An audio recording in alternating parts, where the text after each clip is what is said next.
Hey everyone, welcome back to the Fantasy Pros Football Podcast with Mike Tagliere, and I'm Bobby Sylvester. We're on Twitter at Mike Tagliere NFL and at Bobby Fantasy Pro, and today we're going to be talking Week 1 starter sit, just as we're going to do every Wednesday this season. Hey Tags, how was your golf game yesterday, man? It wasn't bad. Pat Fitzmaurice and I went out and played, and he brought me to a course that was like the hardest course I've ever played. It was like the elevations were up and down. Like, I kid you not, you know, like how your iPhone tracks your steps and all that?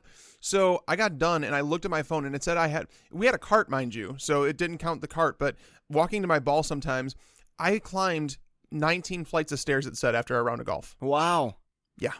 Up and down, man. So basically you can beat me in the world record now because you're in super shape? Oh, yeah, obviously. Like, one day of golf is going to turn me into a super athlete. Absolutely not. I went golfing yesterday too, man, and I'm proud to report I did not three-putt once, which is a big accomplishment for me. I cannot say the same. I three-putt, I think it was 3 times yesterday, and that hurts my game, man. My putting is not very good. Yeah, we should just combine and make one person, and you can be the guy that, like, hits the ball straight and far. Yeah. And I'll do, like, the really easy stuff. Yeah, dude, next Fantasy Pros trip, let's do it. I mean, I drove the ball yesterday. I think Pat can back me up on this. I hit a 308-yard drive, so... Oh, what? We're ready to go, man. Let's do it. Yeah, if you guys haven't seen Tags is an absolute beast. He's a powerhouse, so... okay, we're going to be talking start, sit, and our rankings for the majority of the show, and there's some news to discuss, obviously Le'Veon Bell, but first I want to remind y'all that we've got a new giveaway going on for our listeners right now. One lucky listener is going to get a signed Todd Gurley throwback Rams jersey from pristineauction.com. All you have to do to enter, go to fantasypros.com/contest. It takes about 30 seconds to submit your entry. Basically, it comes down to leaving us a rating and review on iTunes and sending it to us so that we know that you did it. And those reviews, they really help us out. We want to know the feedback that you guys can give the show so we can keep making the show better and better. And also, it just gives us more exposure. So thank you for those who have already left those. And if you haven't checked out Pristine Auction, check out what they have for you. They've got something for everybody because they have hundreds of lots that end every day. Everything is guaranteed authentic from only the most trusted sources. And a lot of things are really affordable too. You're going to be shocked at some of the values you can find if you pay close enough attention. I saw a signed Earl Campbell Oilers jersey go for just $55 yesterday. A signed Demaryius Thomas Broncos helmet that was beautiful, by the way, for $86. Tags, there's a Trey Burton jersey up for bid right now that's signed. You should go check that one out, man. Don't start. My wife will kill you if she hears you telling me that, because it's like I'm collecting helmets and like I have pictures on the wall. I got a new Julio Jones picture the other day, and like she's like your man cave is filling out just fine. Don't add anything else to it. So if you guys want to check it out, it's Pristine Auction. That's Pristine. And when you buy something from them, make sure to let them know Fantasy Pro sent you. That way we can keep doing these giveaways for y'all. Tags, let's talk news. Obviously, we have to start with Le'Veon Bell, who, again, we're recording this Wednesday morning. He was not at the team meeting Wednesday morning. When is he going to show up? Man, I don't know. This is getting frustrating because, like, I was in an industry auction on Monday night, and I got Le'Veon Bell as the 9th most expensive running back, and I felt like I got a steal. What? The 9th most expensive? Yeah, I got him for cheaper than Kareem Hunt. Oh, so stupid. So I'm getting a little worried, but here's the thing.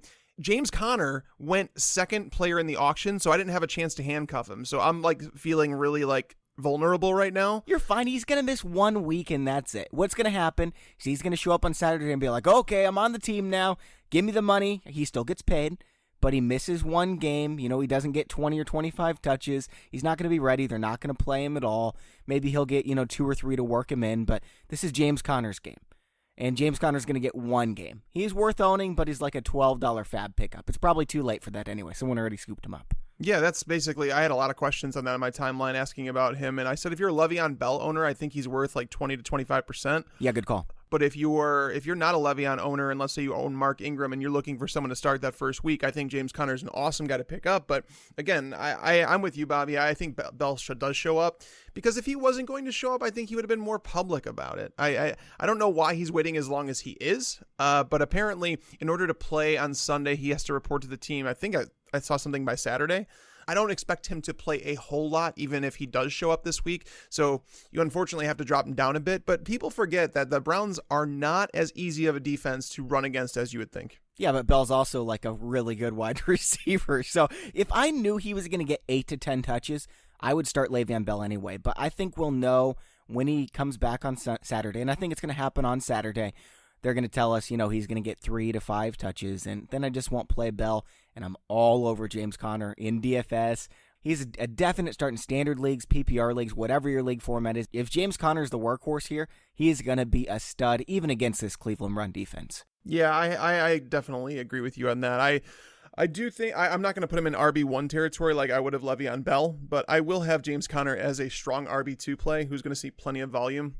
He looked really good this preseason. So, I mean, I think James Conner is like, essentially, this is like his audition to have the starting job next year because Le'Veon Bell is not going to be back next year. I've got James Conner right now, RB15.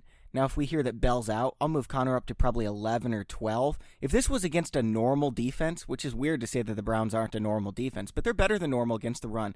If it was against, say, like the Green Bay Packers or something like that, I would probably have James Conner number 7 or 6 for running backs this week. I mean, he's really good. This is a great offense. Tex, let me ask you this question. Is there any chance that the Steelers just trade Le'Veon Bell? I guess, but I don't think so. I don't think they would have franchise tagged him if they didn't really want him on the roster. And I think they know that he's a vital point of this roster because by putting him on the field. What if that's the only way to get him to play, though? What if he says, I'm just not playing for the Steelers, trade me? I don't think that happens. Like, it's really tough. And it's really hard to do the hypothetical thing because it's like you have to try and figure out what team would trade for him. Colts, 49ers, Texans. The Redskins, maybe. Yeah. I mean, but then they have Darius Geis, so it'd be like a 1-year thing. You just have to pick up a massive salary for 1 year. So that's the part where, I mean, the 49ers obviously would make a whole lot of sense, but I unfortunately don't think a trade's going to happen. I think he's going to report. And I think if he's active, so let me just say this. If Le'Veon Bell is active in week 1, like if he shows up on Saturday and the Steelers don't make him inactive, I do think he ends up leading the team in touches. I don't think they'll say 3 to 5. I think they're going to give James Conner the start, and I think they're going to make Le'Veon sit in the bench for a series or two just to, like, shame on you. But they want to win, right? I mean, exactly. If they lose this game and miss the playoffs because Le'Veon Bell doesn't play enough, that would feel really bad. Correct. Okay, a couple minor news items. Ronald Jones is the number 3 back on the Bucs depth chart. I mean, this is pretty. I would consider dropping him at this point. I'm still hanging on to him, but I'm at least thinking about it. I'm not there yet. I am a little upset, but I mean, it kind of makes sense, though, because Jaquiz Rodgers is the best pass-catching running back on the roster. He's better than Peyton Barber there, too. So with Charles Sims out for the year, it kind of makes sense that Jaquiz Rodgers would be more involved in a game against the Saints. They're going to need a pass-catching running back. So it kind of makes sense. I still think that Ronald Jones gets, 6 to 10 touches in a game, and he's got that game-breaking ability. So I hope he moves up the depth chart really quick, but if he winds up with 6 touches in week 1 and Peyton Barber and Jaquiz Rodgers do their jobs, yeah, I guess you could start talking about cutting him. But here's the thing. I think this is what's going to happen with Ronald Jones. He's going to do this for 2, 3, 4 games. In one of these games, he's going to have a great series, 2 big runs in a row, and then suddenly the Bucs are going to say, oh, wait, he is our best running back. We have to start him.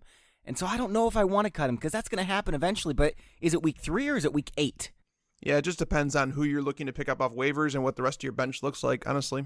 All right, Dante Moncrief is starting over D.D. Westbrook. I think this means you can cut D.D. Westbrook. I don't think he had much value anyway. I didn't really recommend picking him up, but, there was some upside there. I think if Moncrief's starting, I don't want Moncrief. I mean, I guess there's a little bit of upside because he could get touchdowns, but I drop D.D. Westbrook. That's what I take from this. Yeah, I never owned D.D. Westbrook like in any redraft leagues. I don't own Dante Moncrief. I would much rather own other guys like Cortland Sutton is a guy I would rather own than Dante Moncrief. I would rather own Anthony Miller, who's still out there in 70% of leagues. James Washington. I mean, the list goes on and on. Like I'm saying, a lot of the guys I'm talking about are on waivers. So it's like I would not want to own Dante Moncrief. If he doesn't score a touchdown, you're essentially... He's a touchdown or bust guy, and he was serviceable with one of the best quarterbacks in NFL history. Exactly. So what's he going to do with Blake Bortles? Nothing. Yeah, and Bortles looking bad, and to know that yes, he's starting in 2 wide receiver sets, but that's just because it's kind of like by default. D.D. Westbrook didn't do anything to impress last year. It's just a very volatile offense, and the only one that I would even consider is Keelan Cole. Yeah, Keelan Cole, he's a good pickup. I actually like Chris Godwin more than Keelan Cole now. And I like Chris Godwin more than Geronimo Allison. So a lot of people have been asking me. Just wanted to clarify that. Big fan of Chris Godwin right now. And Keelan Cole. And Geronimo Allison. I hope that Chris Godwin breaks out this year because I don't like ranking Mike Evans as like a top 12 wide receiver. I just kind of have because he gets targets by default. So if Chris Godwin actually like steps up and starts playing like the receiver that people thought he could be. Who does he remind you of? Pierre Garçon was a young Pierre Garçon was the guy that he reminded me of coming out of college. He's a little bit bigger, and I think he's going to be more of like a red zone threat than Pierre Garçon ever was, but he can be that possession receiver, which means that Mike Evans, those target shares are going to go down. So it wouldn't shock me to see him play in 2 wide receiver sets over Deshaun Jackson. So the Saints told us that Mike Gillislee is in fact the number 2. Would you play him as a flex in like 12-team leagues this week?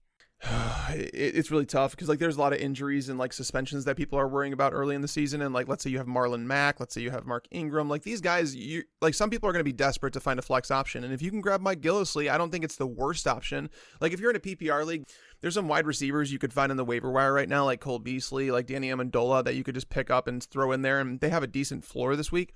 But as for someone like if you're looking for a running back, it's hard to find that upside, right? Like it could be like a week. I mean, I'd rather have Montgomery. I'd rather have Tariq Cohen. I'd rather have Tevin Coleman, Bilal Powell. So he's not a start for me. Oh, correct. Well, those guys are owned in like most leagues. I'm just talking about like people that are like looking for like that last ditch effort. Yeah, I think Gillislee is worth a play because they've said it all along. And I think that's the reason they've signed these running backs on and off and letting them go, picking them up, is because they don't want Alvin Kamara to have 15 carries a game. Yep, I agree with you, man. I don't think it's happening. I'm not playing Kamara in DFS. We'll talk about that on the DFS show. The other news is that Chad Williams is starting over Christian Kirk. Drop Christian Kirk. But I don't think Chad Williams is ownable either. No, it's funny. I was writing the primer and I said I have no idea why they said that Christian Kirk was going to start because it doesn't make any sense in terms of the options they have over the middle of the field. J.J. Nelson was the one that actually made sense to start on the perimeter along with Chad Williams, and then have Larry Fitzgerald play out of the slot, which is what he's excelled in the last few years. Why would you move him out of that role? So, yeah, no, neither of those guys are somebody I would look to grab. I mean, Chad Williams was a 3rd or a 4th round pick last year, so don't forget that. But Larry Fitzgerald's the guy who's going to get the targets. David Johnson's going to get targets. So it's like, it's hard to love either of those guys. I think they both belong on waiver wires. But other news that just came in, Bobby, I'm going to mention this before we get into the start sit. Marlon Mack will not practice today. Jordan Wilkins is expected to get the start. Okay. Well, that's good to know. That's really good to know. I'm definitely starting Jordan Wilkins. He's in my top 25 running backs at this point for week 1. I don't know what's going to happen after that. I think Mack's eventually going to get the job. But if Wilkins does really well, this could be a split backfield. I think Wilkins could run away with this job. He absolutely can. And then Mack would turn into like what they wanted Nyheim Hines to be. But Hines is like so far behind the 8 ball right now. He just looked bad in preseason. He's not picking up the playbook. Mack would be what he was last season.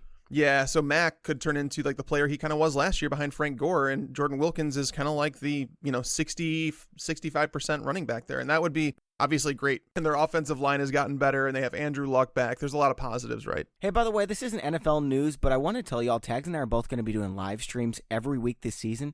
Tags has a live stream Sunday mornings. Mine is going to be Thursday afternoons where I answer start-sit questions, talk rankings.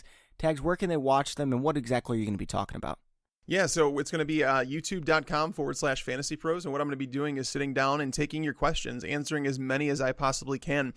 We are going to open this. We did it for premium subscribers last year, and it was a really big hit. But we're trying to grow the YouTube channel. If you guys haven't noticed, we've started doing a lot more graphic work. Like we hired a guy named Chris, and Chris is he's phenomenal at what he does, and I look forward to the production during the live shows. So if you guys want to hang out with me Sunday mornings, we're going to be doing that. I believe it's at 11 Eastern time on Sunday mornings, where I'm going to be sitting down for an hour answering as many questions as I can. And don't worry, and if for whatever reason I don't get to your question, I promise you that I'm going to be looking at the most common ones, where it's like a lot of the times I'll talk about your players even if I don't get to your exact question. So come hang out with us on Sunday mornings. It's a whole lot of fun. We'll talk some DFS, we'll talk some season long, all that fun stuff. Also, we get so many questions on Twitter, and I don't say this to boast whatsoever. It's awesome that we have so much support, but we can't answer them all. If you guys want, Tags and I both post our weekly rankings. Mine comes out on Thursday afternoons. That will answer every question that you have for Start Sit. I update it all the time. I update it probably 10 times a day and publish the rankings. Tags, when are you going to post yours? Yeah, so mine are going to be going up. Most of the time, it'll be Wednesday morning. I'll have those up so that way that you guys can take a preview at the rankings. But that doesn't really... I said this in my primer introduction last year. I said looking at rankings without any context to it is like sometimes it's like marrying someone without getting to know them. Like you just look at them and you're like, okay, I'm attracted, right? But the primer is what comes out on Thursday, and that's basically where I talk about every player from every game and tell you what their personality is. So you have looks and their personality, and you can decide whether or not you want to marry them that particular week.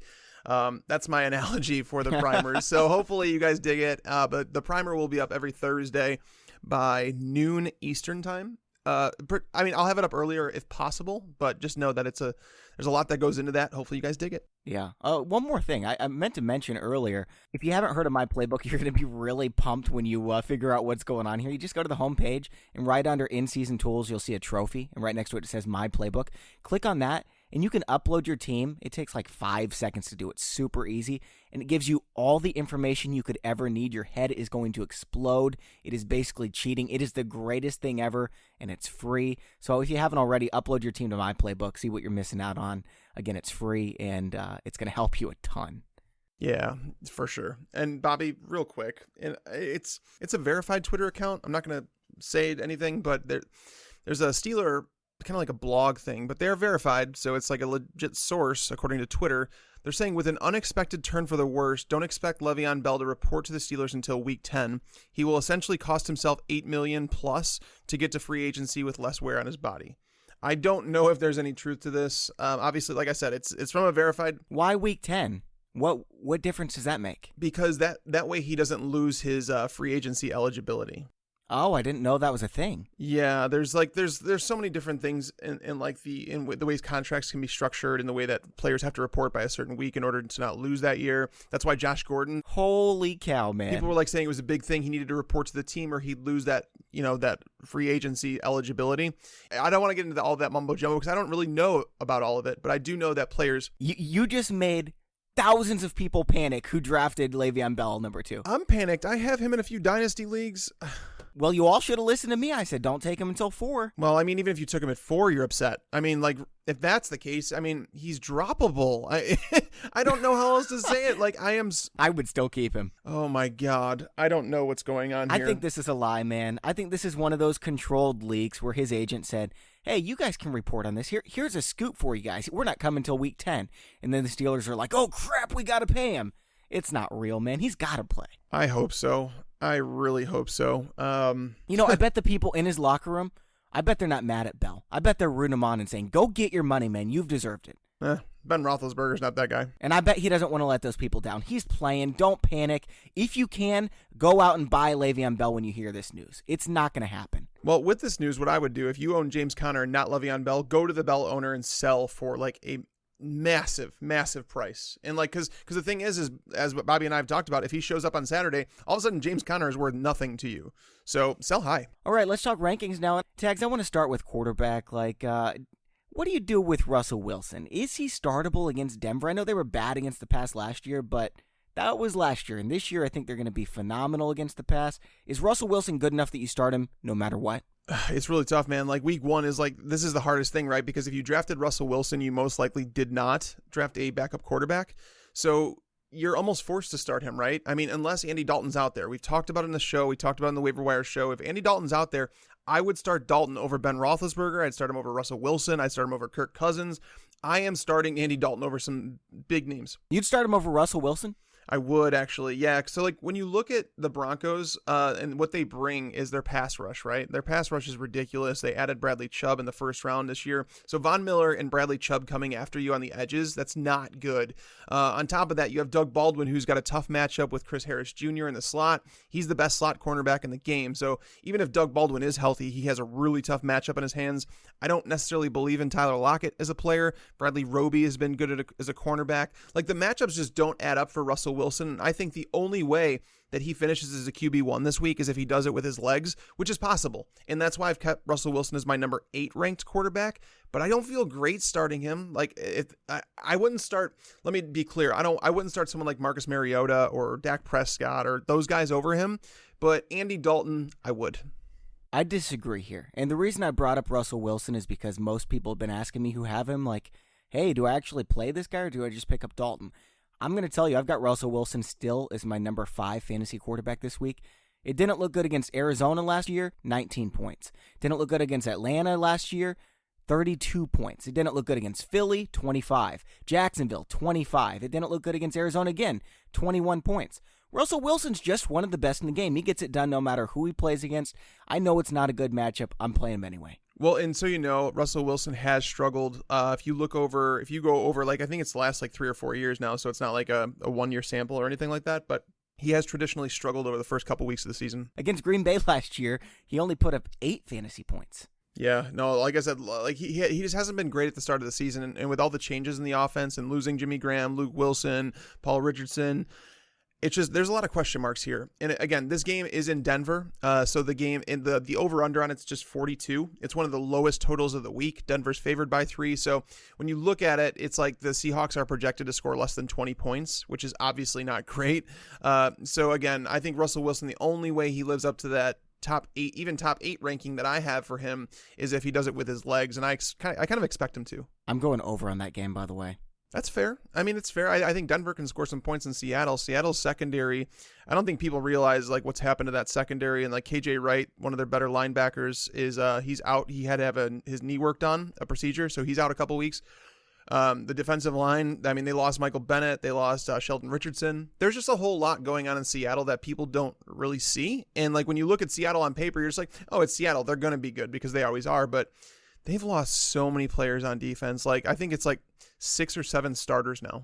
So this is how these episodes are going to work. Like, obviously, we're not going to talk about Aaron Rodgers, Cam Newton, Drew Brees, Tom Brady. They're must-starts. They almost always are unless they play like Jacksonville. Even then, I'd start Aaron Rodgers for sure. But guys like Matthew Stafford, Deshaun Watson, they have great matchups. We don't need to talk about them. But what about Big Ben going up against Cleveland? He's going on the road. He's been bad on the road. Someone like Andrew Luck, we don't know anything about. Do you have them as top 12 quarterbacks, Tags?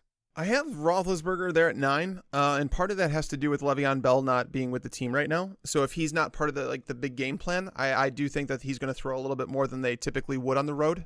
I mean, Ben Roethlisberger's splits on the road have been pretty bad over the last 5 years, but again, the cornerback situation in Cleveland, I just don't think they have anybody to hang with Juju Smith-Schuster or Antonio Brown. Like, you're going to have Denzel Ward out there, a rookie, in his first game covering Antonio Brown. Good luck.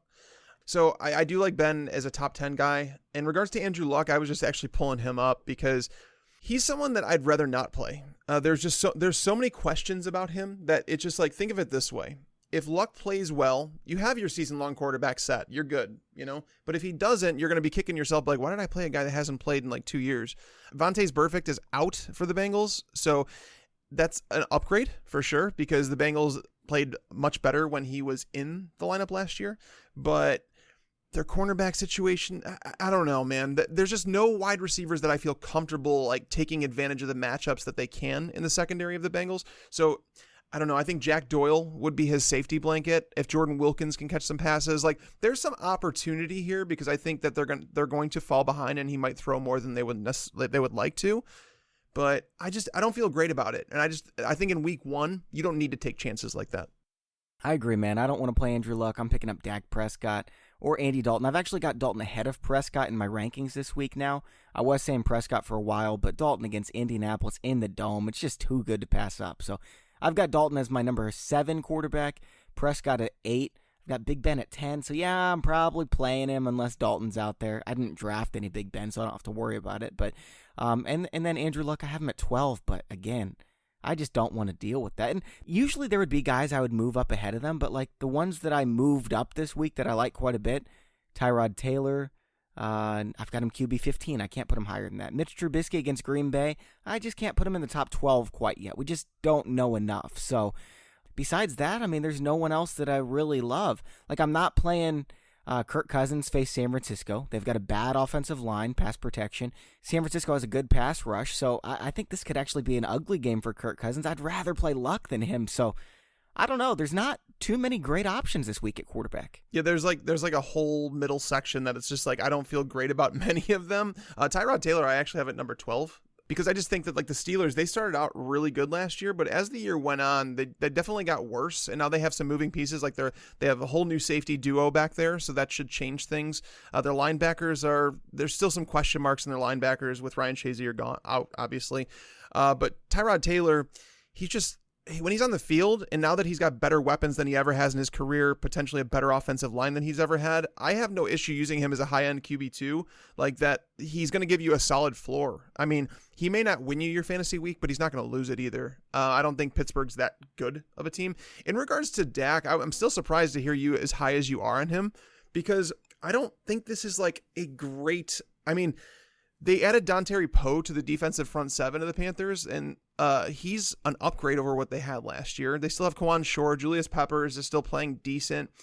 The secondary is a question. Sure, I agree with you. It's more than a question. It's a liability. It is. They have a young secondary, but the question is, does Dak have the wide receivers to throw to? I mean, I think Allen Hurns is a fine play this week just because of the question marks they have, but I don't know, man. There were 3 quarterbacks who rushed for at least 40 yards against the Panthers last year, but they did not allow a single rushing touchdown to a quarterback. I'm not super worried about the rushing touchdowns, man. I think he was a top 10 quarterback last year. He was top 10 the year before. This is a good matchup. I don't want to overthink it. I think he's going to get it done.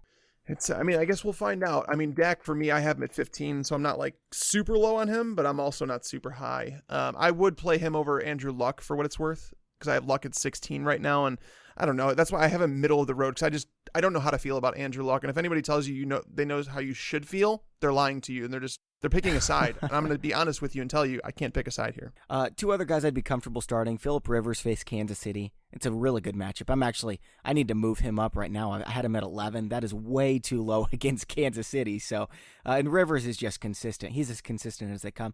And then Marcus Mariota, I think I'd start him over Tyrod Taylor, but it's close. Maybe Andrew Luck against Miami. I think Marcus Mariota is going to be just fine. All right, so I'm going to be clear about this with Phillip Rivers. If this was a Kansas City team that it's been, I would be benching Rivers 100% of the time. And I talked about this last year too. Here's the issue. Against the Chiefs, literally, you'd have to go back to 2013. 2013, and keep in mind, these guys play each other twice a year in the same division. You'd have to go back to 2013 to find the last time that he scored more than 14.8 fantasy points against the Chiefs. He has been terrible. Ever since Andy Reid basically went there, they've shut down Phillip Rivers in the passing game.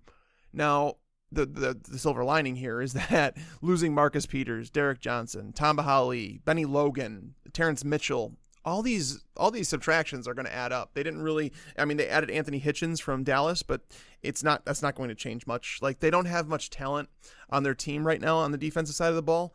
This game is in LA, so I don't know if we consider that a home game or not for the Chargers because nobody ever shows up, but I want to like Rivers more than I do. I have him at 14 right now. I want to put him higher. It's just this history. I don't know if Andy Reid just understands how to play him, but it's ugly. Even last year against this not this exact team, but the Chiefs were not great last year. Phillip Rivers against them, 237 yards, no touchdowns, 3 interceptions. The next time they played them, 227 yards, 1 touchdown, 3 interceptions. That's not great. Yeah, you're right, man. That's really bad, actually. You're making me rethink moving him up, but I'm not moving him out of my top 12. I just can't do it against this Chiefs defense. The Chiefs defense is nowhere near what it was, as you've mentioned. So, but they can also run the ball on them, though. That's why I love Melvin Gordon this week. DFS, yeah, we'll talk about it during that show, but seriously. Any other quarterbacks you want to talk about before we move on? Jimmy Garoppolo, I guess we should probably mention him and that you shouldn't play him. Oh, that he's don't start him. Well, that's why I wanted to mention him, just him and Mahomes, yeah. Yeah, him and Mahomes are on they're actually outside my top 20 right now. I might move them right around that range, they might move a spot or two, but against the Vikings in Minnesota, no thank you. Seriously, don't play Jimmy Garoppolo. I'd rather play Case Keenum. The Vikings gave up 183 fantasy points to quarterbacks last year. Just to put that in perspective, that's what Joe Flacco did last year in fantasy. They turned an average quarterback into Joe Flacco, and that's what Jimmy G is. He's like a 15th fantasy quarterback. Yeah, I have him at 21 right now, and I like I said, you don't play starting quarterbacks in Minnesota, and then Mahomes obviously going to LA. It's his first real NFL start because I'm not going to count week 17 last year. Over under 6 interceptions. I'm just kidding. Yeah, no. Mahomes, there's some upside there. I believe that you can actually consider him like an odd way for a tournament just because it's but I still in season long, you do not need to take that chance. All right, we'll move over and talk about running backs here in just a second, but first I want to talk about NFL Game Pass. Only with NFL Game Pass can you replay every game all season. It's NFL football anytime on your time. There's so many great games going on this weekend, Tags. What's your favorite one? I know you're really excited about the Bears one because it's your team, but is there another one that you're really looking forward to watching? I'm gonna be watching Thursday night. I'm just excited for the NFL season to kick off. My dude is Julio Jones. I'll be watching Julio, obviously. But I'm excited. It's just the first week of the season. I don't care what game is on. I don't care if it's the 2 worst teams in the NFL. I will be watching it. This is the stuff we consume and the stuff that we love to consume. Yeah, I can't really pick between the ones I'm most excited about. I think if I had to pick one, it would probably be the Patriots against the Texans, just because I think that the Patriots, their defense isn't good. I think they're really going to put a pounding on Deshaun Watson, though, because their offensive line is just so bad, and he throws a lot of turnovers. I think this could be an ugly game, and I can't wait to be right about that one. Same thing with Geronimo Allison. I can't wait to watch them Sunday night against the Bears, because Geronimo Allison's going to have a big week, and everyone's going to say, oh, Bobby and Tags were right. That's what makes it most fun to me, man. Yeah, no, for sure. It's gonna be it's just gonna be a good season. That's all I know. And with NFL Game Pass, you can replay all of them from every angle. They've got the broadcast version that's commercial free. Then there's this coaches film they use that shows the all 22 angle the pros and coaches use. And then there's condensed games that you can watch a game in about 45 minutes. Remember, with NFL Game Pass, it's game time anytime. And best of all, you can kick off the 2018 NFL season with a 7-day free trial of NFL Game Pass. Sign up now at NFL.com/fantasypros. Game on. All right, man, let's move on over to running backs. Who do you want to talk about first? Oh, who do I want to talk about? I mean, we hit on James Conner. That's obviously a big one that we wanted to talk about. But another player, like a player that I think most people are starting him, so I don't know if I need to mention it, but Alex Collins needs to be in your lineup. Like, if you felt dirty drafting him because you didn't know how Baltimore was going to handle the backfield, like, play him. The Bills allowed 18 rushing touchdowns last year to running backs, including 14 of them in the final 9 games. This game is at home. The offensive line is healthy. Marshall Yanda is back. Joe Flacco, as well as he played through the preseason, and as much as they say he's invigorated, they know it. They just need to win. They need to win for their home crowd, and I think Alex Collins is like an RB1 play this week. The RB1 this week? I think he's an RB1 this week. Ooh, man. I've got him number 18. I need to rethink that one. Yeah, no, for sure. It's like the Buffalo team is just so bad. They're not good. I've got 2 guys I've been getting a lot of questions about, Jamal Williams and Royce Freeman. I think they're absolute must-starts. I've got them both in my top 15 running backs this week. I mean, Jamal Williams without Aaron Jones in there is a workhorse. Oh, yeah. Well, to know that he's going to be a workhorse alongside Aaron Rodgers in that offense. And the thing is people are worried about the Bears now with Roquan Smith and Mack there. But the thing... I am too. I mean, if it wasn't Chicago, I'd have Jamal Williams as a top 8 back. Well, here's the fact of the matter. Khalil Mack might not be an every down player in week 1. Roquan Smith was late showing up to training camp. He didn't get to play in the preseason. So these guys might not be every down players. Granted, the Bears defense was really good last year without them in terms of like their run defense. But again, when Aaron Rodgers is there, it changes the way that a defense looks at an offense. So Jamal Williams, I'm with you on this one. I think that he's like a low-end RB2 play. I think you have to have him in your lineup, like low-end RB2 at minimum. Like that's where I'm at with him. I think he has to be played in your fantasy lineup. So we talked about Le'Veon Bell. What about Kenyan Drake? We're hearing that Frank Gore is going to split touches with him. Is this something you're worried about, especially against Tennessee's run defense? Yeah, he's a fringe RB2 flex play for me. I still got to start him because I think he's going to get the touches, but I don't feel good about it. I don't feel good about it either. I think people forget how good the Tennessee defense is. And again, they're the ones who took Benny Logan and put him on their defensive line. So they just added a major presence up the middle of the field. They were already good. Like the Titans have been a top 5 run-stopping defense in each of the last 2 years against fantasy running backs. Nobody ever wants to give them credit, but they are so good. I mean, I guess you could say their linebackers are the weak point of their team. Like they've used a lot of equity in terms of linebackers, so it's possible that the potential finally comes through. But you look at the cornerbacks of Adoree Jackson, Malcolm Butler, Kevin Byard is the safety there. Like they added Kenny Vaccaro, and they kind of have to play him. So it's like looking at the strengths of this team, and like they're going to have to get it done through the pass. Jarrell Casey, man, he's one of the best in the game. That's the thing. Jarrell Casey is like I didn't feel the need to mention him, but yes, obviously he's one of the best in the game, and that's part of the reason that their run defense is so stacked. But yeah, I think they're going to need to use Drake in the passing game, and I don't think Frank Gore is known as like one of the best receiving backs. Kenyan Drake showed the ability to do it last year, so I think Drake is going to get it done in the passing game. Just don't expect much from him on the ground. I'd usually rather start Drake than Carlos Hyde and Derrick Henry, but this week, if I had to choose, I would pick Henry or Hyde over Drake. That's kind of nitpicking because they're all really close. Devontae Freeman isn't a must-start. I've got him RB21 against the Eagles' defense. I mean, they're really good at stopping the run, and Freeman isn't going to get all that many carries. I mean, I'd rather start someone like Marshawn Lynch, James Conner, Alex Collins, Royce Freeman. What about you? Where do you have Freeman? Yeah, I have Freeman. I mean, I feel like you have to play him. I have as my RB18. Okay. I mean, I'm probably playing him. I probably don't have a second better option than that, but it's worth mentioning, I think. No, it really is, and that's what I mentioned. I think I mentioned, I don't know if it was last show or maybe last week. I can't even remember anymore. But Freeman totaled he totaled more than 12 carries just 2 times after week 4. And one of those games came when Tevin Coleman was out of the lineup. So it's basically saying this is a full-blown timeshare, and that Tevin Coleman, it might be like a 55-45 split. I think at best you're looking 60-40. And then going against the Eagles is not an easy task. I mean, if you go back and look at the game that they played against them last year in the playoffs, Freeman was terrible in that game. Like, he was not good at all. And like, if you look at Freeman's total, his last 2 season openers netted just 57 yards on 23 carries. He's the type of guy right now that I just feel like he needs to score a touchdown in order to live up to his cost. And the thing is, he has, over the course of his career, he hasn't been that great on the road. I think he's like a dome player. I think his footing works better in the dome, and that's why I think you see that. So Devonta Freeman is just an RB2, and one that doesn't have like a high floor or anything either. Yep, I agree with that. What about Jay? What do we do with him, man? Throw him in the garbage. Don't draft him like we told you to. Like, seriously, this is why I don't want Jay on my team. How much is he going to play? He's coming off the injury. I don't know, man. Like, didn't get much work in the preseason. Well, if you recall Ryan Matthews, remember when he was on Doug Peterson's team in 2016? If Ryan Matthews was like dinged up in practice and didn't practice much, like legitimately Doug Peterson would give him like 5 carries. Oh, man. I don't know what to do now. And Ryan Matthews, I'm sorry, was a better running back than Jay Ajayi. And yeah, at me on that one. Like, seriously, Ryan Matthews was a better talent than Jay Ajayi. Take away the fumbles. Well, obviously. I'm not talking about fumbles. I'm talking about... Yeah, I agree with you. 3 down back. Like, Ryan Matthews was actually good. He couldn't stay healthy. There's a lot of things. So does that mean Corey Clement is someone you would actually consider playing as a flex? I don't want to. I mean, but here's the thing. Like, the crazy thing about this, Bobby, is that I was going through the running backs who played well against the Falcons last year. There were just 3 games where a running back scored more than 15 PPR points against them.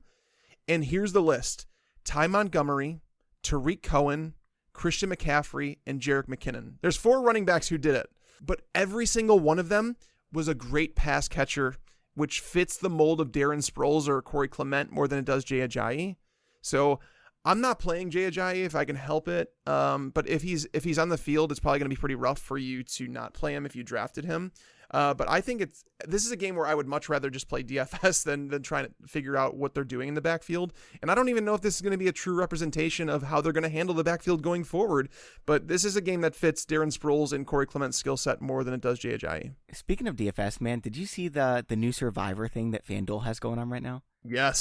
So they've got, for those of you listening, you guys are going to want to check this out because it is brilliant that they added this. Because everyone loves Survivor, right? But now it's mixed in with DFS. And you can play for free on FanDuel. You can play Survivor. So picks lock every Sunday at 1 p.m. It's just like Survivor outside of, DFS. You lose the team that you pick. And if you pick a winner, you move on and you pick the following week. And you pick the following week. So I went in there and I made my pick because I want a shot at the $250,000 for free, right? I picked Detroit. They're playing at home against the Jets, against the rookie Sam Darnold. I think this one's kind of a gimme, and it's one that a lot of people aren't going to pick. Like we talked to the team rankings guys yesterday about, the strategy of all this and what you do. Who are you picking? Have you already set yours? I have not set it yet. I'm still working on the primer. I need to get it done so that it could go up first thing tomorrow. But that's Thursday is the day I'll start looking at my picks for those. But I do feel like the Ravens are going to be a good pick because I don't think I feel great about them most weeks. But as I mentioned, they're at home against a Bills team that is not as good as people think just because they made the playoffs last year. And again, the Ravens aren't going to have much confidence. You're not going to have much confidence starting them in the future. So I think the Ravens are the play. Yeah, I think the Ravens are a really good play too. So check out what FanDuel has going on. They get all the contests going on, but the Survivor thing they just started is really cool as well. All right, let's talk about a couple more guys. I like James White this week. And, Rex Burkhead is banged up. They don't know what's going on with him. Sony Michel, I don't know if you heard, but Belichick came out and said, I like what Sony Michel's been doing in practice and everything, but I'm not sure he's ready for the games. He said something along those lines. I think it's James White week. First off, if you own James White, you better be playing him this week.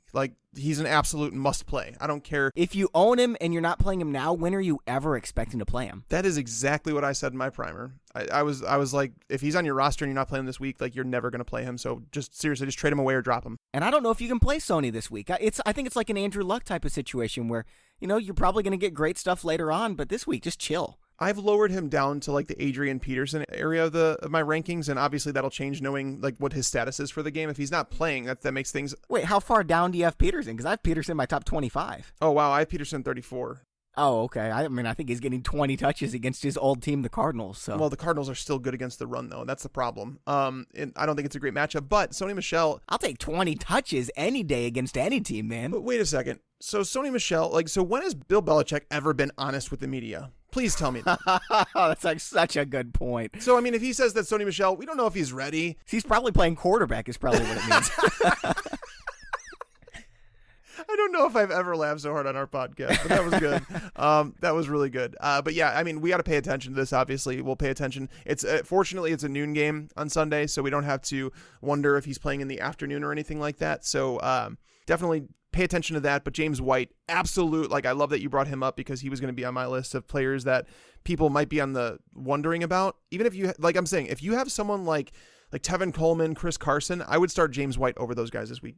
James White, yeah. I've got James White over them, even over Duke Johnson, Bilal Powell, Tariq Cohen. I think he's a good start. If you're playing in a 10-team league, I don't think he's a must start, but if you're playing in a 12-team with flex, yeah, you got to play him. Yeah, absolutely. What about Chris Carson against Denver? That's why I said he's actually behind James White on my list for me. Again, the strength of this Broncos team, definitely their defensive front is pretty good. Knowing that the Seahawks, there's still a lot of question marks. We don't know how they're going to handle Rashad Penny, who is going to play in this game. We've been hearing that Chris Carson's a starter, and that's fine. I'm approaching it as such. However, I'm not going to sit here and pretend that Chris Carson's getting 15 carries. I'm not going to do that. When you add in CJ Prosise, who's the best receiving back on their team, when you add in Rashad Penny, who they spent a first-round pick on, who is ready for this game, and by the way, when you go back and watch the preseason game where Chris Carson and Rashad Penny were both active, they kind of work together in the first team offense. So it could be a real timeshare situation, and it's not a good matchup against Denver. By the way, Denver was not good last year in terms of their defense, what people have come to expect, especially the pass coverage, but they still allowed just 3.4 yards per carry to running backs, which was one of the best marks in the league. So with the bad offensive line there, Chris Carson is just like an RB3 for me and not one I'm particularly excited about. Yeah, I've got Carson at RB34, so I don't disagree with you. A couple guys I would start, Duke Johnson, even in standard leagues, Ty Montgomery while Aaron Jones is out. Some guys on the fringe here, Tevin Coleman, Tariq Cohen, Alfred Morris at Minnesota. I don't think he's a must start, or Matt Breida. Would you play those guys in San Francisco? Oh, hell no. Yeah. They're in Minnesota. And they're splitting duties. Breida's going to be the technical starter. Morris is going to get 10 carries, maybe 2 receptions. Breida's going to get 5 carries, 4 receptions. You don't play that against Minnesota. Yeah, no, absolutely not. I'm avoiding that if I can. Matt Breida is in the territory of someone like Kerryon Johnson, where it's they don't have a guaranteed workload. You hope they get it done in the passing game. But who would you start, Bobby? Would you start someone like Tariq Cohen or Matt Breida? I've got Tariq Cohen 4 spots higher. Yeah, I have him a couple spots higher, and it's something I'm still working through. Because it's Green Bay. If it wasn't Green Bay, they'd probably be about the same. Yeah. So that's what I'm saying, is trying to figure that out. But Minnesota is not an area of the NFL teams that you want to attack. Mm-hmm. Okay, a couple guys I'm not starting. Chris Thompson face Arizona. I know Chris Thompson's going to be the pass catching back, but he's not back yet. He's going to play, but he's not back. Another guy, Marlon Mack, he's got we just found out Jordan Wilkins is starting, so I actually need to move him down quite a bit more. And then finally, Rex Burkhead, he's banged up. If he plays, I don't think it's going to be a ton. I actually have Burkhead higher. I have him up at his number 21 right now. You have him 21? I do. Oh, wow, man. Someone has to carry the ball for the Patriots, and I don't. And it's not to say that it's going to be a great role, because Houston's front is really good, and getting J.J. Watt back is obviously massive. But I feel like Rex Burkhead and James White are going to combine to be a slot receiver. So I think that amounts to I would say 8 to 10 carries for Rex Burkhead, and then I would say he's probably going to get 5 to 6 targets. And if you get that type of volume with the Patriots, and knowing that Houston lacks pass coverage, their pass coverage is terrible. So that's, if they can't get to Brady, he's going to be pressured, so they're going to get to Brady. But I mean, like, if they can't sack him, he's going to get the ball out quickly to someone like Rex Burkhead, to someone like James White. That's why I love both of these guys this week. Burkhead, it sounds like he's going to play through this knee thing. And again, if it was something that required surgery, they probably would have done it. I don't know if it lingers, and we might pay for that. But Rex Burkhead or someone like Kenyan Drake, like, I feel like you're looking at two guys who are they're both facing tough run defenses. But who plays in the higher scoring offense? Who's going to be used in the passing game? We know that Burkhead was last year, so I would play Burkhead over Kenyan Drake. It's close though, and that's why I believe Burkhead is like a low end RB2, high end RB3. Okay. Let's move on over to wide receiver. And my top 25, it's mixed up a little bit. Like, I've got certain guys higher than I usually would, and a few guys lower than I usually would. Like Odell Beckham, obviously, isn't a top 3 guy against Jacksonville. With that said, the same 25 are all up there, and they're all, people that you start in 2 wide receiver leagues, definitely in 3 wide receiver leagues. Now, this is where it gets funky. I've got Geronimo Allison number 28 this week, Tex. Ooh, why? Because Randall Cobb, who knows if he's even going to play? I guess if Randall Cobb doesn't play, I'm going to move up.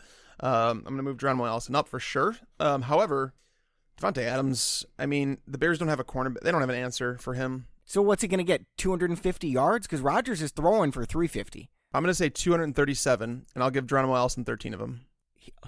Rodgers is only throwing for 237. I'm kidding. It was a joke. Okay. I was saying that Devontae Adams is only going to have 237 yards. I thought you were saying Rodgers would only have 237. No, I mean, dude, you are really taking this to a whole nother level. No, so my assumption here is that the Bears stick Kyle Fuller on Devontae Adams, and he's not as good as Devontae Adams, and Devontae Adams will get his. In terms of that would leave Geronimo Allison against Prince Amukamara. And I think he's an underrated cornerback. I think he's a very solid player. I don't think he's great, but I also don't think Geronimo Allison's like great or anything like that. So I'm not in love with Allison this week. I think he's startable if you're in a pinch. But I actually this week, I might rather start like someone like John Ross. Oh, John Ross in Indianapolis, baby. Yeah, I've got him really high too. I've got him in my top 35. Yeah, I don't have either of them that high, but I think that they're both like those wide receiver 4 options that if you want to stick in your lineup that presents some upside, I have no issue with that. Like, if you're looking for a floor, these are not your plays. Like, but if you're looking for guys who can give you some like wide receiver 2 numbers potentially, they both fall into that conversation. Anybody else funky that you have in your wide receiver rankings, like up in your top 36? I've got Keelan Cole up there against the Giants. The Giants are better paced the pass, but they were the worst against the pass last year. So I think if you're going to play Keelan Cole, this is the week to do it. Yeah, I mean, so it's really tough because we don't know if they're going to have Janoris Jenkins shadow him, because if Janoris Jenkins shadows Keelan Cole, you don't want to play him, because Jenkins was really good before getting hurt last year. I mean, the Giants defense as a whole, they just gave up on the season. Like, I've never seen a team give up the way that they did last year. It was like apparent. They just like stopped playing for their coach. But one player that I definitely would say that I usually don't feel great about, but I feel like you should play him this week, is someone that plays actually on tomorrow night, Nelson Aguilar. He is the number 1 option, like clear cut in that offense with Alshon Jeffrey out. We don't know, like Sheldon Gibson, he's the one who's going to play as the number 3 receiver. I love Shelton Gibson, man. The issue is that Sheldon Gibson is 5'11", and they're going to ask him to play on the perimeter, like, because Nelson Aguilar is the slot receiver there, and then Mike Wallace is on the other side. So they're going to ask him to essentially be the field stretcher. And can Nick Foles constantly get the ball down the field? He hasn't been able to do much this preseason. So I think Gibson is like the perfect like tournament play. Like, if you're just looking for a guy to toss into a tournament lineup that'll be lower owned, I think he's that guy. Yeah, he's like free basically. Yeah, that's where I'm at with Gibson, but I wouldn't want to start him in season long or anything. But Nelson Aguilar should, and even under Nick Foles last year, he started seeing like bigger target share. He's going to match up with Brian Poole in the slot, which is their worst cornerback. So he's not playing against Trufant or Robert Alford. So I like Nelson Aguilar this week more than I typically would, and I feel like he's like one of the safest plays as a wide receiver 3. Foles loves Aguilar, man. So yeah, I agree. I've got him in my top 35 as well. The other guy that really stands out here is Allen Hurns, just because I don't think Michael Gallup is especially ready to be the number 1 option in Dallas. So it is Hurns. I don't know how long that's going to last, but like I said, I've got Dak in my top 10. He's going to pass to someone. Hurns is going to get a lot of it. I like Hurns this week. He's actually is a top, I think I'm going to put him in my top 36. But he, like, just looking at he's going to face Dante Jackson a majority of the time in coverage. So looking at Carolina's defense, you had to like break it down to see, do they use shadow coverage? James Bradbury is he's a pretty good NFL cornerback, but they weren't using shadow coverage. So that means Dante Jackson is the cornerback that would probably see Allen Hurns most of the time. He's 5'11 and 180 pounds. He's a very small guy. He's fast, but that doesn't necessarily make you a good NFL corner. And I didn't like Dante Jackson in like the scouting process.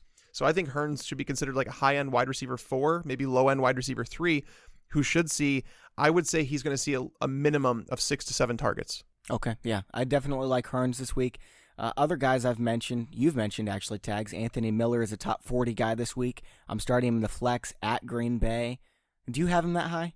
I don't have him that high because it's like trying to figure out how to put him over certain guys like Kelvin Benjamin or Devin Funchess, guys that are like, you don't really love them, but they're like the red zone target for their team. So it's like, who's likely to get a touchdown? And then like looking at the Packers, but the Packers, again, their secondary is very young. They're very inexperienced, starting a new safety this year. Obviously they're missing 2 linebackers. So the middle of the field for them is going to be very suspect. So I think Anthony Miller could come onto the scene extremely strong, and it could just be like his week and not Allen Robinson, who's still working his way back from that ACL. But Anthony Miller, I think he's a solid play. Again, like if you're in a deeper league, like I have a 14-team league, and I'm trying to decide between someone like Anthony Miller and John Ross, I think Miller is the safer play. Because I do think that you're going to get at least 4 catches, 40 yards. Like I think that's minimum out of Anthony Miller, but I think the upside is there for like an 8-catch, 80-yard game for him with a potential touchdown. I think that's definitely within the realm of possibilities. So I consider him like a wide receiver 4 that could give you more than you thought. I've got Calvin Ridley up there too. Like a decent flex play, not your best option. I probably won't start him, but if you need a guy, I think Ridley will get the job done this week.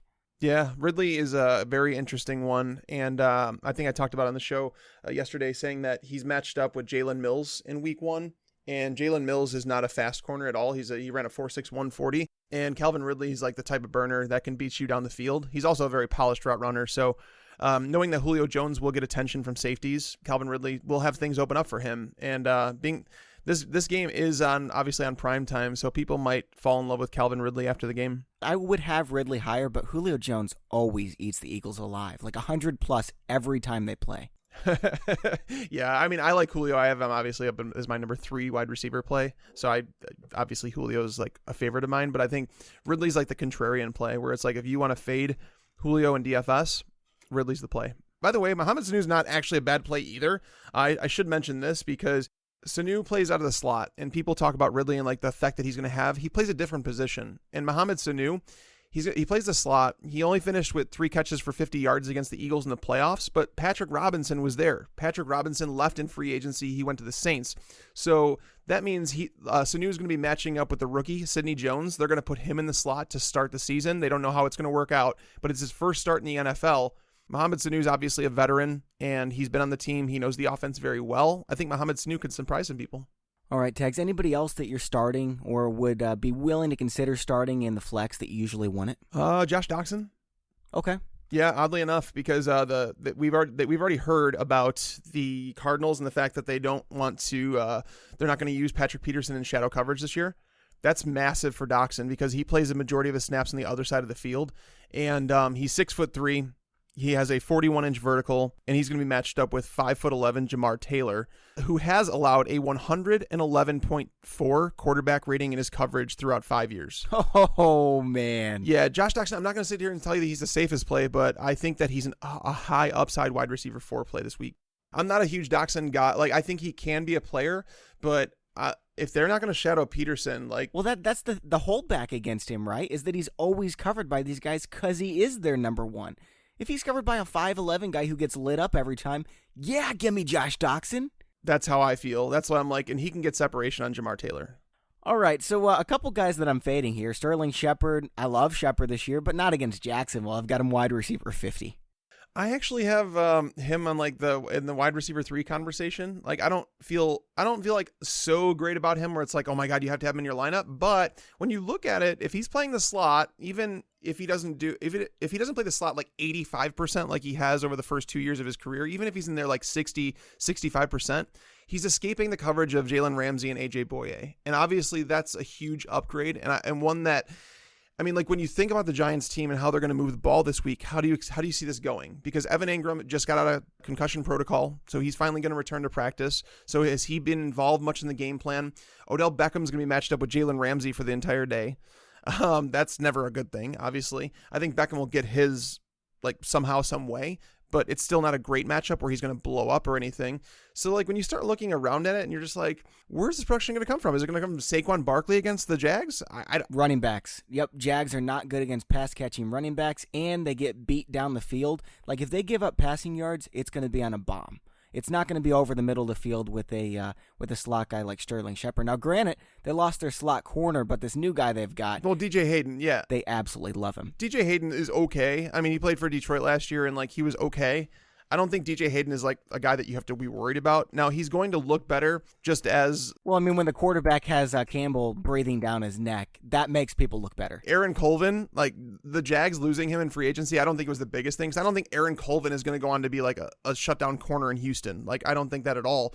It's just, I think they're surrounded by so much talent. It'll make the players look better. But Sterling Shepard is an NFL player. So he's someone that I would consider as a wide receiver 3 this week. All right, who else are you fading, Tags? You wouldn't play Jordy Nelson against the Rams, would you? I don't want to do that. And honestly, I don't want to play Sammy Watkins this week either. Yeah, I've got Sammy Watkins pretty low as well. Yeah, he's someone like the matchup against the Chargers is really tough. Obviously, he's going to see the majority of Casey Hayward, I think. Tyreek Hill has turned into the target king for the Chiefs. So, I mean, I just don't know. I think it might take some time with Sammy Watkins, and unfortunately, I was hoping it would be different, but it doesn't seem like Sammy has caught on as fast as the coaches have wanted him to, and that kind of goes back to the LA, like not being able to grasp the offense throughout the entire year. That's why he saw 70 targets. So it might just be a process with Watkins. He's going to have some big weeks, but this is not one. You don't chase big performances against the Chargers. The only other guy I want to say here is Robbie Anderson. He's going at Detroit. Darius Slay, I would imagine, is going to shadow him. I don't like to go against Darius Slay, especially when it's a guy that's a fringe starter, in my opinion, anyway. Yeah, I mean, Robbie Anderson, we don't know about the connection between him and Sam Darnold, so it's really tough for us to say. And as you mentioned, Darius Slay is really freaking good at football. It's not that he's not unbeatable, because you can beat Darius Slay at times, but I'm with you on this one. I mean, Robbie Anderson is more of like an iffy wide receiver 4. He's in the category of like Marquise Goodwin this week, where Goodwin's going to see a lot of Xavier Rhodes in coverage, and that's obviously not a great matchup. So that's the category I have for Robbie Anderson, where they're just very iffy wide receiver 4s. Yeah, I didn't even think to mention Goodwin just because he's kind of a blah guy to me. Like, yeah, he's going to get his targets, but I've got him wide receiver 43. So, yeah, absolutely not a must start. Anyone else that you want to recommend, people rethink starting who they usually would? No, I think we covered the guys that I really wanted to talk about. There's guys down the list. Like, I don't think John Brown, I don't think is a great start this week. Some people might be like, oh, I got him off waivers, and you guys have talked him up. I don't think John Brown's a great start this week against Buffalo. Yeah, I've got him 53. Yeah, I have him down in the 50s as well. I don't like him very much this week. Ryan Grant, not a good option against Cincinnati because he's going to see the most of William Jackson. William Jackson is the best cornerback in the Bengals. So, yeah, Ryan Grant, even though like there's players that will talk up during the offseason, but if they're in bad matchups, you don't want to play them. Ryan Grant's one of those guys this week. Yep, definitely. All right, man, let's move on over to tight end. We just found out that Austin Seferian-Jenkins is dealing with a core muscle injury. I was going to recommend playing him because he gets the Giants. Not anymore. He's not in play. Is there anybody who even moves into your top 12? There wasn't any movement. I got O.J. Howard as an option. David Njoku, Ricky Seals-Jones, Cameron Brate, they're all right there on the fringe. Hopefully you don't have to play one of those guys, but there really is nobody that you can just pick up and play. I might disagree, actually, and I found this when going through the primer, but Nick Vannett, Seahawks tight end. If you guys have been following me since, back I don't know, the end of last year, beginning of this year, I've been talking about Nick Vannett as someone that you should be grabbing in dynasty leagues, with Jimmy Graham and Luke Wilson being free agents. And they grabbed Ed Dickson. I wasn't worried about Ed Dickson. So now Ed Dickson is left on the he's not on the active roster. So Nick Vannett is the clear-cut number 1 tight end. He's 6'6", 260 pounds. He was drafted in the 3rd round in 2016. Again, he was playing behind Jimmy Graham and Luke Wilson, so he didn't get much playing time, but he did well when he did play. The Broncos defense allowed 10 tight end 1 performances last year, which ranked third to only the Giants and the Browns. I mean, they did allow touchdowns in 9 of 16 games to tight ends, but that's where we expect Vannett to shine, right? Because Graham and Wilson combined for 14 touchdowns last year. So if you're like stuck looking for an option, like as a streamer, and I think Nick Vannett is an awesome play. That's a good one. And Vance McDonald, I would play him against Cleveland if I knew he was going to be healthy. Or if I knew he was going to start. Yes, that's the problem. We don't know if we don't even know if he's going to play at this point. I mean, and if let's be clear though, if Vance McDonald is announced as inactive, Xavier Grimble, their number 3 tight end, he is probably out for this game. So Jesse James becomes like an interesting streaming option against the Browns. I'm not like in love with Jesse James or anything like that, but I think that if you're pinched at the position, I think you could play him. It's a good call, man. All right. Anyone else that you want to mention here? Like, would you play Evan Ingram face Jacksonville? I mean, I don't think you have a choice, because if you drafted Evan Ingram, he's probably the only tight end in your roster, because we don't draft backup tight ends. So yeah, I guess I would. Jacksonville was better against tight ends than you would think. So I don't think it's a great matchup. I've got him tight end 11. So like I'm playing him, but I don't feel good about it. Jack Doyle's a great start. Oh man, is Jack Doyle a good start? Yeah, I've got him in my top 4. Yeah, like I mean he killed the Bengals last year, and that was obviously with Jacoby Brissett. So, I mean, Jack Doyle is the safety blanket there. Trey Burton's going to be an excellent play, obviously, against Green Bay with the linebacker injuries that they have. Even though they were good against tight ends last year, but Morgan Burnett leaving in free agency, that's going to change things a little bit with the safety position. I think Jimmy Graham will be a fine play. I mean, but these are all tight ends that people drafted. They're going to play anyways. So, like I said, Nick Vannett is one of my favorite streaming options. And like Arizona's not a good matchup for Jordan Reed, but anytime Jordan Reed is healthy, you play the man. Pretty much. That's kind of how I feel about him. Yeah. So, yeah, I'm with you on that one. So it's tough, man. Like tight end is like, we have to find the snaps, because like a lot of the second tier guys that we usually look to stream, we need to know their snap counts. We need to know if George Kittle is like a clear-cut starter. Is he playing all the snaps? David Njoku is interesting, very interesting, especially considering that Josh Gordon, we don't know if they're going to limit his playing time. So David Njoku against the Steelers, that could turn out to be a good play. But Morgan Burnett, again, the safety there, he's going to probably come down and cover. But Njoku's he's a crazy big presence that you don't want to mess with. But yeah, Ben Watson you could look at, I guess. He's a little bit banged up though too. Yeah, there's so many players down here that you just don't feel great about. Like you're just looking at it and you're just like, it's like a bad week to stream tight ends. And that's why Bobby and I had talked about, during draft season, to get one of those top 10 or 11 tight ends on your roster, because then you just kind of put them in your lineup. They're getting targets. You don't have to worry about much. Yeah, Kyle Rudolph's going to get 6-7 touchdowns. He's going to help you those weeks, and the other weeks he doesn't help you. But you know what? That's a better ratio than streamers. So for sure. Okay, Tags, I want to close this out by talking about defense, and not really talking about them so much as just listing the guys that we consider top 12 options. Obviously, Ravens face Buffalo, Saints against Tampa. Those are gimmies. Like, those are top 3. But, behind the Rams, Chargers, Broncos, Vikings, who you start every week, obviously Jacksonville, who I still have number 1. Here's a couple teams that I've got. I've got the Giants against Blake Bortles. I know the Giants were dreadful last year. I don't think they're going to be this year. And I know Blake Bortles is dreadful. So I've got the Lions against Sam Darnold. Again, it's a home game. I've got the Patriots against the Texans. Yeah, they might give up 25, 30 points, but they're going to, pick off the ball 1 or 2 times. They're going to get a handful of sacks against this offensive line. So I don't think they're a bad option. And then Buffalo against Joe Flacco. Buffalo was good last year. Anybody else that you like here, Tags? I think you hit on most of the ones that I would, because like we talked about them, and they're the defenses that we would have drafted, like the Ravens, like the Saints. Those were the favorites. I think the Broncos can be used against Russell Wilson. Again, like I'm worried for his safety, because he's going to see so much pressure. And it's not to say that they're not going to score some points. It's a good thing he's fast. That's all I'll say. Yeah, it's not to say they're not going to score some points, Seattle, but you're going to get some points for some, definitely for some sacks. You might get some fumble recoveries, things like that. I don't think I want to play the Bengals, because like again, they're missing Vontaze Burfict, and if Andrew Luck turns in decent, it's tough. The Cardinals are going to be a better defense than people think, but again, against Washington, Alex Smith. I mean, Alex Smith isn't going to throw a turnover. That's exactly what I was about to say, is that it's just not a very, they're not facing a guy that's going to like take a lot of chances there. So don't play Houston against New England, by the way. Yeah, the Titans are a decent one too, because as we talked about, like Miami's going to have to throw the ball, and being they don't have that number 1 receiver. Devontae Parker was announced as out. He is not playing. But Kenny Stills, Tags? No. I know. No, Kenny Stills, I mean, he's on the wide receiver 3, wide receiver 4 radar. Sure, he's fine. He's a decent start. If you look at the splits with Kenny Stills with and without Devontae Parker in the lineup, they don't change much. And that goes to what I said this offseason, is saying that Kenny Stills is never going to be the guy that sees 130 targets in a season. He's just not that guy. All right, man. That's all for today's show. Tags, that was a lot of fun, dude. That was fun. I love talking about new stuff. Yeah. It's a blast. I can't wait for this to actually happen. Yeah, no, for sure. Because then we're gonna be able to come back next week, and I'll be able to give you guys some, like snap counts and things like that, and tell you, like have a better idea of which tight ends are being targeted, which ones are playing snaps, which ones are, maybe they play a lot of snaps and they don't get targets, but they're someone to look at in the future. And next week's gonna be even better. But I feel like we got a good grasp on this one, man.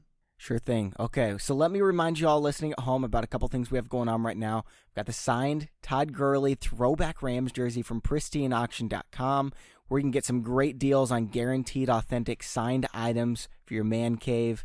Again, that's PRISTINE. And if you want to enter the giveaway, it's fantasypros.com/contest.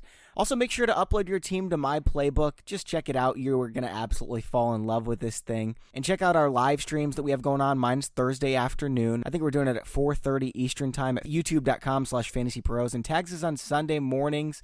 Tags is also doing a Sunday night podcast with Dan Harris. You all remember him if you've been listening for a while. He comes on, really funny, great analysis, really good guy. And I'm not going to be able to be there on Sundays, and so Dan is going to fill in on that Sunday night show every week with Tags. It's going to be a blast. Can't wait to tune in for that. We've also got the offer from NFL Game Pass. If you go to NFL.com/fantasypros, you'll get a 7-day free trial to NFL Game Pass. And then finally, check out FanDuel's new Survivor contest. Again, it's free. You can get your share of $250,000 competing against me, but I'm going to beat you. For Mike Tagliere, I'm Bobby Sylvester. Thanks for listening, and enjoy your football. I just wanted you to watch me dissolve.